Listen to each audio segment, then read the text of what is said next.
Hello Electroheads, Tish here, your go-to girl for electric car reviews. Now I've driven tons of electric cars, but there's one very popular car that I've never actually driven. It's always passed me by.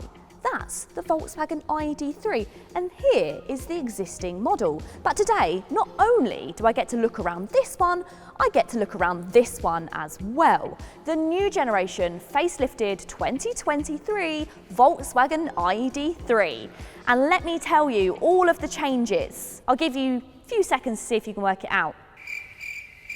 Yes, it's very, very subtle, but don't worry, I'm going to tell you all of those changes in today's video, as well as giving you my first impressions of a Volkswagen ID.3.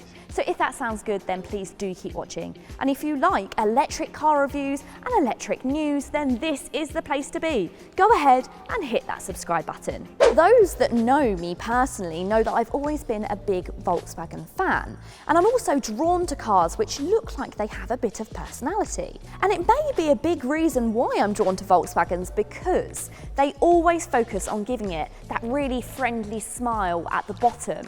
All Volkswagens are supposed to almost have this grin. Although the new generation car looks a little bit meaner, and that's because of the addition of some air vents down the side of the bumpers. Now, not only does this aid the aerodynamics by creating air curtains which help the airflow down the side of the car, it's also just given it a bit of a meaner look. You also no longer have the piece of plastic along the top of the bonnet, and this gives it a much sleeker, more uncluttered design. Overall, I really like it. The only thing that I kind of miss is those perforated bumps which were on the previous generation. It just brought a bit of style to the car, which I now think's missing. Changes to the rear of the car are even more minimal. In fact, the only real change is the fact that you can now have this part of the rear light illuminated, whereas previously it was simply just a reflector. So that was a tough game to spot the difference, but the real updates and improvements can be found on the inside of the model. One notable change is the new look dashboard on the Pro S model, which now boasts a synthetic leather covering, a vast improvement. Additionally, the overall interior is enhanced with higher grade plastics and upholstery throughout. However, I can't help but wish that they'd added some razzle-dazzle. It's all very sensible. The previous 10-inch infotainment display has been replaced with a standard 12-inch unit. This updated display features the latest software packages, resulting in a new digital menu structure, improved resolution, quicker response times, and smoother operation. It is worth mentioning, however, that the sliders used to control the volume and climate still lack illumination, much to our disappointment. The dreaded steering wheel haptic buttons also remain.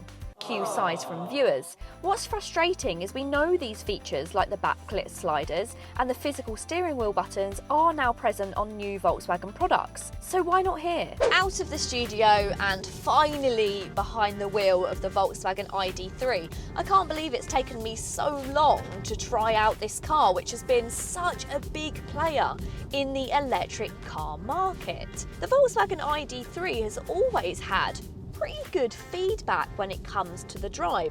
So how am I finding it on my first ever drive of this car? Well, I have to say, I can finally understand what people mean when they fall in love with the drive of this car. Volkswagens have always been very, very well known for having sharply driven vehicles which feel solid out on the road, and you definitely have those same attributes when it comes to the ID.3. It's so nice to not be driving a blobby, plushy SUV. I'm driving something which actually has driver engagement. Because you sit down a little bit lower in the ID.3 and it's a bit smaller than the other Volkswagen electric products, you get a better connection through the steering wheel. And the steering is really well weighted. As soon as you point it, it goes in the right direction, there's no wandering off, and it's also got minimal body roll in the corners as well, meaning you can take corners quite quickly and the car almost feels like it's on rails. It handles really, really well. The suspension is good as well. It feels just firm enough that you have a connection with the road, but you're not kind of hitting bumps and it's not sending shudders through your spine. They seem to have found a sweet spot. When it comes to battery technology, again, this isn't really something that customers had an issue with. People were really happy with the efficiency of their Volkswagen ID.3s, and the same can be said for this generation. I'm getting around 3.9 kilowatts per hour, and I've been pushing this car hard really, but 4.5 is more than achievable, and that means that it is capable of getting at least very close to its predicted range. The powertrain remains unchanged in the updated model. The rear-mounted electric motor delivers 204 brake horsepower and 228 pound-feet of torque in both the ID.3 Pro and Pro S variants. These models are equipped with a 58 kilowatt-hour and 77 kilowatt-hour lithium-ion battery respectively. Additionally, the ID.3 Pro S benefits from an increase in DC charging rate, now capable of charging up to 170 kilowatts. This enhancement results in a reduced battery recharging time when using a high-powered charger. Despite the updates, the overall dimensions of the ID.3 remain the same, making it a consistent family hatchback, measuring 4.26 metres in length and 1.81 metres in width. These dimensions still position the model between the Volkswagen Polo and Golf in terms of overall length. However, thanks to the longer wheelbase provided by the MEB architecture, the interior space is more comparable to that of the Passat. The boot capacity remains on par with the Golf, offering 385 litres of space, which is expanded to a generous 1,267 litres when the rear seats are folded down. Just like the boot space, rear interior space also remains unchanged, and that's not a bad thing because it's very practical. You've got a nice flat rear bench, so sitting adults even side by side shouldn't be an issue. I've also got plenty of legroom and quite a lot of headroom as well, considering the ID.3 is more hatchback sized than SUV. And when you're not using the rear bench, you can pull down the centre armrest, and then you've got a couple of cup holders and some through loading, which is not always available nowadays. You've also got 2 USB-C charge ports, and you've got somewhere to pop items in the backs of the seats and somewhere at the top to pop your mobile phone. It's not perfect, but these little storage solutions do make it easier to live with.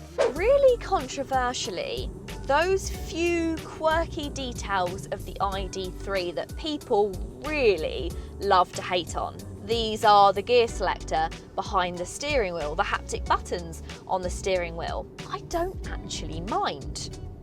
I know, a journalist who actually doesn't mind haptic buttons. The things with these are, you always just get used to what you drive, and once you've spent a little bit of extended time with these cars, they're no trouble at all because it becomes intuition.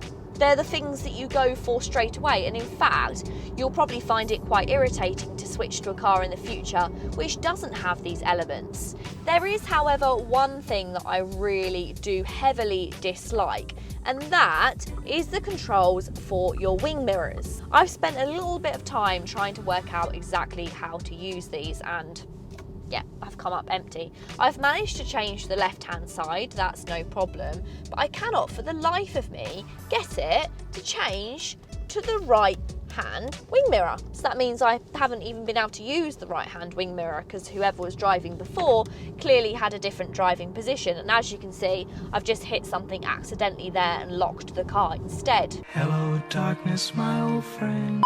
That saying goes that if it's not broke, well then don't fix it. But have Volkswagen taken that possibly a little bit too far? The changes on the new generation of Volkswagen ID.3 have definitely been needed, and they have helped to give it a little bit more of a boost. But there are some fantastic competitors coming out pretty much every single day. Does that mean that the Volkswagen ID.3 is now standing still rather than moving forward? I do love it, and I think it's a really competitive car within the market, but there are also some strong competitors. But which one are you going for? Are you going to opt for the new generation of ID.3, or is there something else that you've got your eye on? Let me know in the comments down below. If you have enjoyed the video, please do go ahead and give it a big thumbs up. And if you want to see more like this, then you know what to do. Go ahead and hit the subscribe button. Until next time, Electroheads, bye.